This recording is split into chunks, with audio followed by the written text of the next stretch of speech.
Selamat datang. Pernah nggak sih Anda merasa kayak, sedikit diintai sama teknologi? Saya kemarin baru ngobrol sama temen soal rencana liburan. Tiba-tiba semua iklan di media sosial saya isinya tiket pesawat sama hotel. Agak serem, tapi sekaligus nunjukin betapa dalamnya kecerdasan buatan atau AI ini udah jadi bagian hidup kita kan? Betul sekali. Pertanyaannya, seberapa jauh kita beneran paham cara kerjanya? Dan itulah yang mau kita kupas tuntas hari ini. Kita akan membahas satu konsep yang tadinya mungkin kedengaran canggih, tapi sekarang udah jadi keterampilan wajib. Literasi AI. Benar. Sumber utama kita hari ini adalah panduan komprehensif dari DataCamp yang judulnya What is AI Literacy? Misi kita sederhana aja, membedah apa itu literasi AI, kenapa ini penting banget buat semua orang, bukan cuma buat para programmer, dan gimana caranya Anda bisa mulai membangunnya. Oke, mari kita mulai. Jadi, apa sih sebenarnya literasi AI ini? Apa artinya kita semua harus bisa coding gitu? Sama sekali bukan. Itu kesalahpahaman yang paling umum. Literasi AI itu bukan tentang jadi pencipta AI, tapi tentang menjadi pengguna yang cerdas dan kritis. Pengguna yang kritis ya? Iya, ini kemampuan buat pakai teknologi AI, paham konteksnya, berani mempertanyakan cara kerjanya, dan bisa nimbang-nimbang mana manfaat sama risikonya. Intinya, biar kita nggak pasrah aja diatur teknologi. Tunggu sebentar, Anda bilang tadi banyak orang bahkan nggak sadar. Seberapa parah sih ketidaksadaran ini? Cukup parah loh. Sumber kita mengutip studi yang menarik dari Pew Research. Jadi mereka survei 10.000 orang dewasa. Oke. Dan mereka menunjukin 6 contoh teknologi sehari-hari, kayak smartwatch atau chatbot layanan pelanggan. Hasilnya, cuma 30% yang sadar kalau keenamnya itu ditenagai AI. Pakai AI di pergelangan tangan mereka. Betul. Angka yang rendah banget. Dan itu baru di kehidupan pribadi kan? Itu baru pribadi. Di dunia kerja, lajunya lebih kencang lagi.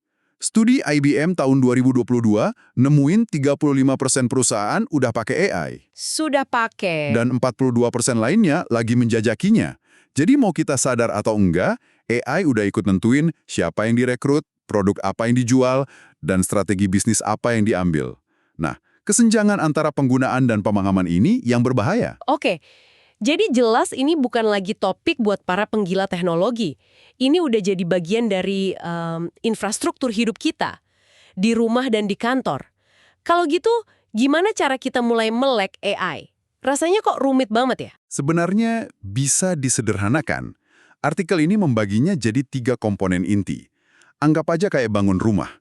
Anda butuh fondasi yang kokoh, struktur bangunan yang fungsional, dan kesadaran akan lingkungan sekitar. Analogi yang menarik. Oke, kita mulai dari fondasinya deh. Apa itu? Fondasi yang pertama itu pemahaman teknis. Sekali lagi, ini bukan soal rumus matematika atau algoritma yang rumit ya. Ini soal paham prinsip dasarnya. Prinsip dasar? Gampangnya gini deh. Coba pikirin gimana Spotify belajar selera musik Anda. Setiap kali Anda skip lagu atau muter lagu itu berulang-ulang, itu kan data.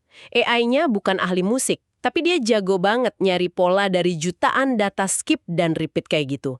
Jadi, pemahaman teknis itu artinya kita sadar, oh, rekomendasi lagu ini muncul bukan karena sihir, tapi karena kebiasaan dengerin saya sendiri.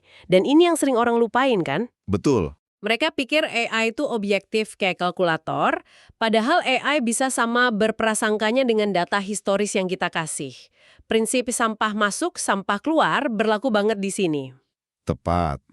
Itulah inti dari fondasi teknis. Sadar bahwa AI hanya sebaik data yang melatihnya. Dari situlah banyak masalah bermula kalau kita nggak hati-hati. Nah, setelah fondasinya kuat, kita butuh strukturnya. Oke, struktur bangunannya apa? Struktur bangunannya adalah pemahaman praktis. Ini soal tahu cara berinteraksi secara efektif dengan sistem AI. Soal kefasihan. Kefasihan? Ya, sama kayak Anda belajar pakai Excel biar kerja lebih cepat, Anda juga perlu belajar ngobrol sama AI biar dapat hasil maksimal.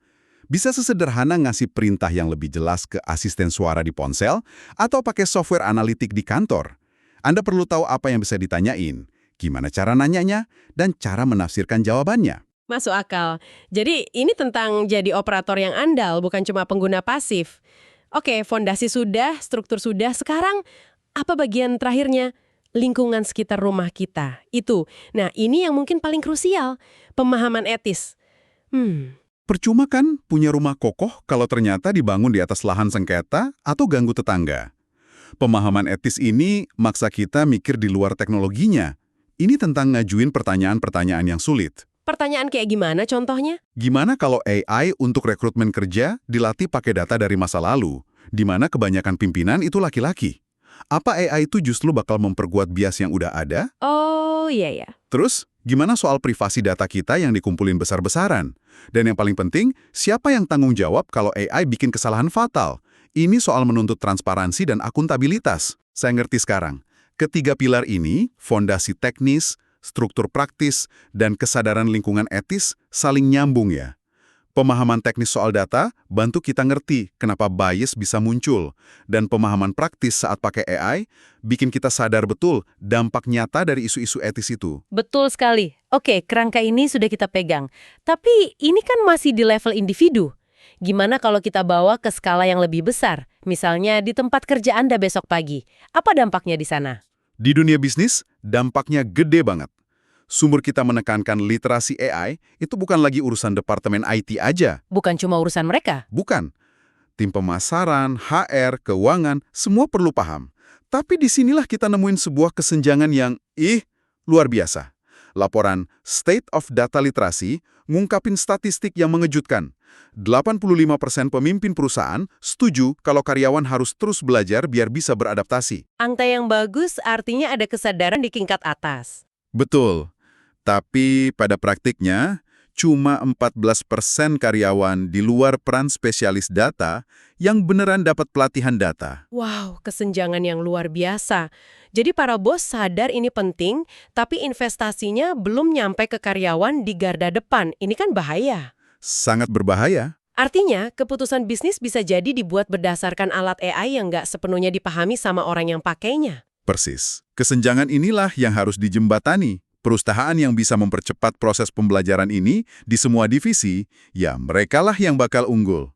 Tujuannya bukan lagi punya beberapa orang data, tapi menciptakan organisasi yang melek data dan AI. Ini berarti perombakan besar dalam cara kita melihat pelatihan karyawan. Terus gimana dengan dunia pendidikan? Kalau kita mau generasi berikutnya siap, ini harusnya dimulai dari sekolah dong. Tapi kayaknya kita agak tertinggal ya. Sangat tertinggal. Artikel ini mengutip sebuah tinjauan literatur yang menemukan bahwa pengajaran konsep dasar AI di tingkat sekolah dasar sampai menengah atas atau K-12 itu masih langka banget. Ini masalah besar. Kita nyiapin siswa untuk masa depan yang penuh AI, tapi nggak ngasih mereka peta buat navigasi. Tapi tunggu dulu, pengalaman langsung kan kedengarannya mahal dan rumit. Apa semua sekolah punya sumber daya buat nyediain lab AI atau setidaknya guru yang kompeten? Jangan-jangan ini malah bikin kesenjangan baru antara sekolah di kota besar dan di daerah. Itu pertanyaan yang sangat valid dan merupakan tantangan nyata. Solusi yang diusulkan itu bukan dengan bangun lab canggih di setiap sekolah. Oh, bukan itu ya? Bukan.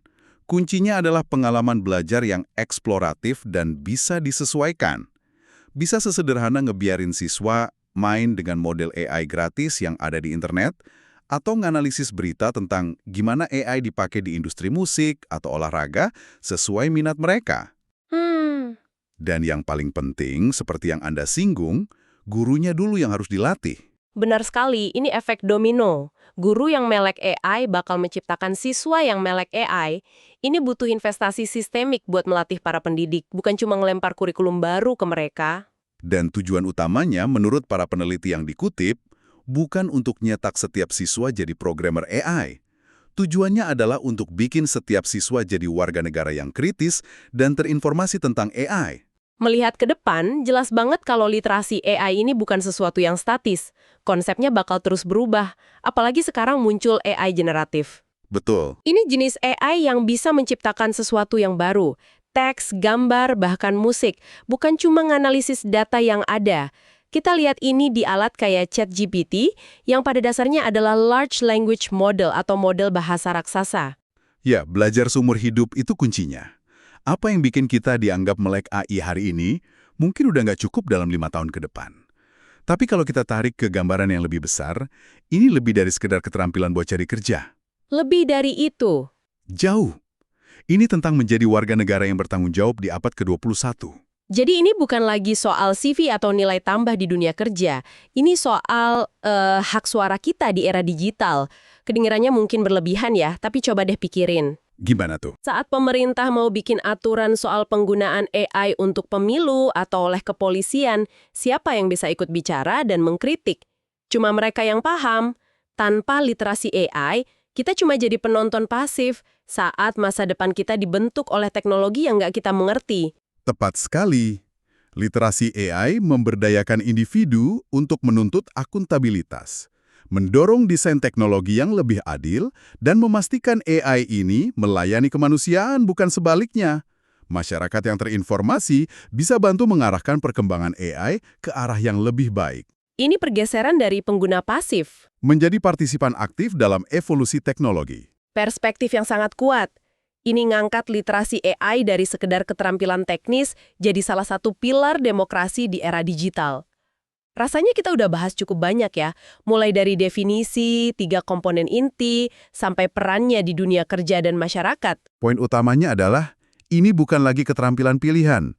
Ini udah sama mendasarnya dengan kemampuan membaca atau literasi digital di generasi sebelumnya. Ini adalah lensa baru yang kita semua butuhkan untuk memahami dan berinteraksi dengan dunia modern. Dan ini bukan tujuan akhir ya. Nggak ada sertifikat saya melek AI yang berlaku selamanya. Betul. Ini perjalanan yang berkelanjutan, seiring dengan teknologi AI itu sendiri. Sikap yang paling penting mungkin adalah rasa ingin tahu dan kemauan untuk terus bertanya. Nah, sebagai penutup, kami ingin meninggalkan Anda dengan satu pertanyaan untuk direnungkan. Artikel ini banyak membahas tentang pentingnya memahami AI. Tapi, apa yang terjadi ketika sistem AI jadi begitu kompleks, sehingga penciptanya sendiri pun nggak bisa sepenuhnya menjelasin proses pengambilan keputusannya? Menarik. Bagaimana definisi literasi kita berubah ketika kita harus berinteraksi dan mempercayai sebuah teknologi kotak hitam yang pada dasarnya nggak bisa dijelaskan?